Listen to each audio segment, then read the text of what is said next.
This undated photo provided by Taylor family attorney Sam Aguiar shows Breonna Taylor in Louisville, Kentucky. 3 months after plainclothes detectives serving a warrant busted into Tylor's apartment on March 13, 2020, and shot the 26-year-old black woman to death, only one of the 3 officers who opened fire has lost his job. Calls for action against the officers have gotten louder during a national reckoning over racism and police brutality following George Floyd's death in Minneapolis.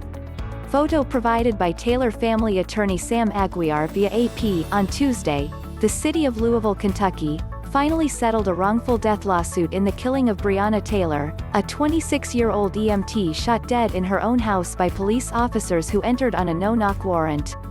The settlement is for $12 million, every penny of which Taylor's family deserves, and not a single cent of which will bring her back. It's an important step. But it's not justice. Taylor was killed March 13 after plainclothes officers burst through her front door in the middle of the night.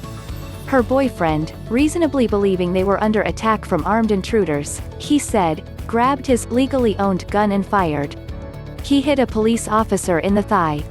Police responded with a spray of bullets, killing Taylor. It was an avoidable death caused by police malpractice, surveillance so bad the cops didn't even know who was inside the house before they broke their way in, a total failure to follow basic safety protocols, and then panic from people who are trained to do better, and needless bloodshed. The officers were supposed to announce themselves. They claim they did. Taylor's boyfriend and most others who were nearby say they didn't. One who heard the raid as it happened said he heard the officers say, "Police," once. An ambulance should have been on standby during the raid. The police had told it to leave.